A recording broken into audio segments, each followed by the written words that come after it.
ম্যাগনাবক্স Odyssey পৃথিবীর সর্বপ্রথম gaming console. 1972 সালে রাফাল এইচবিআর নামে একজন ব্যক্তি এই গেমিং কনসোল ডিজাইন করে। এরপর আসলো TV game, PC game, play station, Xbox ইত্যাদি ইত্যাদি। তারপর আসলো মোবাইল দিয়ে প্রথম কথা বলা বা টেক্সট করা ছাড়া কোনো কিছুই করা যেত না। এরপর ডেভেলপ হতে হতে যুক্ত হলো এর সাথে ইমেইল, ক্যামেরা, টুকটাক গেম, বাটন ফোন টু শেষে ঠেকিয়ে স্মার্টফোনে। মোবাইল দিয়ে এখন সব ধরনের কাজ করা যায়। মোবাইল দিয়ে শুধু টুকটাক গেমিং করে না, মোবাইল দিয়ে এখন প্রফেশনাল গেমিং করে। শুধু 2022 সালে মোবাইল গেমিং ইন্ডাস্ট্রি আর্ন করে $248 বিলিয়ন এবং মোবাইল গেমিং টুর্নামেন্ট হয় $1 মিলিয়ন প্রাইজ মানি দিয়ে। যত ভালো ফোন তত ভালো গেমিং। সো আজকে রিভিউ করব Asus ROG 7 Ultimate, the world most powerful gaming phone. বিস্তারিত আলোচনা করছি একটি শর্ট ইন্ট্রোর পর।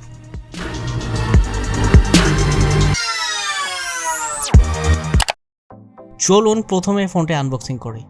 গেমিং ভাইবলা ব্ল্যাক হার্ট শেপ আকারে মোবাইলের বক্সটি পাবেন, which is looking like gaming best. আর সারা জীবন ইগনোর করে একটি মোবাইল ম্যানুয়াল পাবেন, একটি 65 ওয়াটের charger, type C to type C, phone protect করার জন্য একটি কেস পাবেন এবং ফাইনালি Asus ROG 7 Ultimate সাথে একটা পাউচ পাবেন এবং Aroactive কুলার 7, যেটা আমার পার্সোনালি অনেক পছন্দ। এটা নিয়ে ভিডিওর শেষের দিকে আলোচনা করব এটা ফোনের সাথে কেন দিয়েছে। সো এই ছিল আনবক্সিং। ফোনটি মূলত 246 গ্রাম। আইফোন 14 Pro Max এর সাথে কম্পেয়ার করলে এটা মাত্র 6 গ্রাম বেশি। সো লং টাইম গেমিং করার জন্য এই ধরনের ওয়েট খুবই ফ্রেন্ডলি। ফোনটির চারপাশে খুবই বিজি বিকজ ফর গেমিং। ফোনের নিচের দিকে হেডফোনের জন্য 3.5mm অডিও জ্যাক পাচ্ছেন, USB টাইপ সি এবং একটি মাইক্রোফোন। বাম সাইডে ডিফারেন্ট কালারের সিম ট্রে পাবেন এবং মাঝ বরাবর আরও একটি USB টাইপ সি, যেটা আমার সব থেকে প্রিয়, কারণ গেম খেলার জন্য সাইড ধরতে সমস্যা হয় না।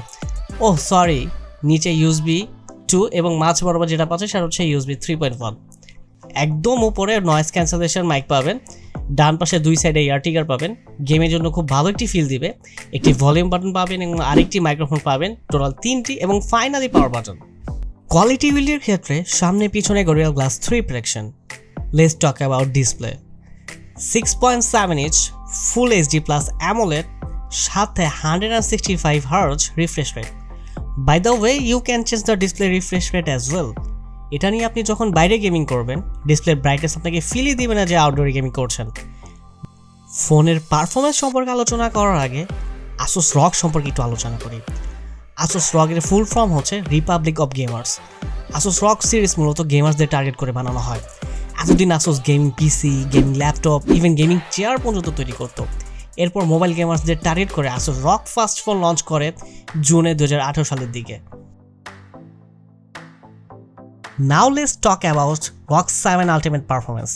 ROG 7 Ultimate AnTuTu score 13,25,105 V9, Geekbench 5,139 V5.5, 5,567 V6, GFX Bench 107 FP। ওয়ার্ল্ডের মোস্ট পাওয়ারফুল গেমিং ফোনে প্রসেসর পাচ্ছেন স্ন্যাপড্রাগন 8 Gen 2। যদি একটি মানুষের বডি পার্টস প্রসেসরের সাথে তুলনা করা হয়, human body brain equal to processor. Snapdragon হচ্ছে ওয়ার্ল্ডের মোস্ট পাওয়ারফুল প্রসেসর। সাথে ফোনটিতে পাচ্ছেন 16GB LPDDR5 random access power equal to RAM, সাথে স্টোরেজ 512GB UFS 4.0। এক সাইডে হচ্ছে স্ন্যাপড্রাগন 8 Gen 2, আর এক সাইডে হচ্ছে 16GB RAM equal to performance beast. PUBG mobile high সেটিংসে উইথাউট ল্যাগিং ছাড়া টানা গেমিং করতে পারবেন এবং ফোনটিতে 100% চার্জিং হতে সময় লাগে মাত্র 40 minute. Don't play free fire on this phone, কারণ ফ্রি ফায়ার খেলার জন্য যে ধরনের হাই ডিভাইস লাগে সেটা এখনও তৈরি হয়নি। যারা ফ্রি ফায়ার খেলে তারা এই ধরনের ফোন ব্যবহার করে ইউজ টু হবেন না।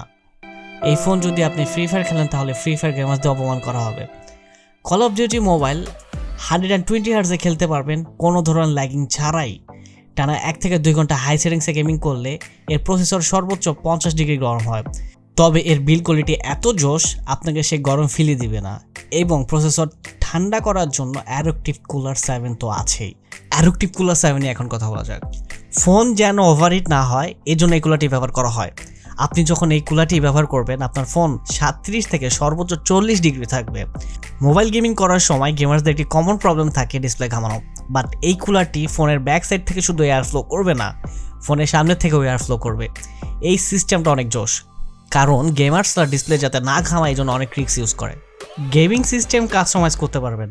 গেমিং করার জন্য যে ফাংশন আছে এটা নিয়ে যদি আলোচনা করতে হয় তাহলে আলাদা একটা ভিডিও করতে হবে।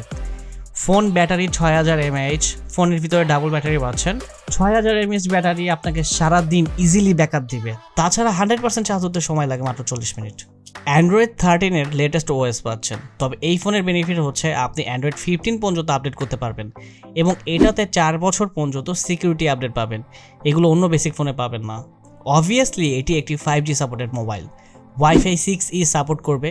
যদিও ওয়াইফাই 7 এখন পর্যন্ত আসে নাই, সমস্যা নেই, ওয়াইফাই 7 পর্যন্ত সাপোর্ট করবে। স্পিড নিয়ে এই ফোন কোনো কম্প্রোমাইজ করে নাই।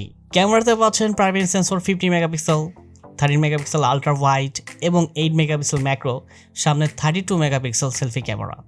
গেমিং ফোনে যদিও ক্যামেরা ফ্যাক্ট করবে না, ক্যামেরা এক্সট্রা ফ্যাসিলিটিস। এই ফোনটি বাংলাদেশ মার্কেটে 1,70,000 টাকা আনঅফিসিয়ালি।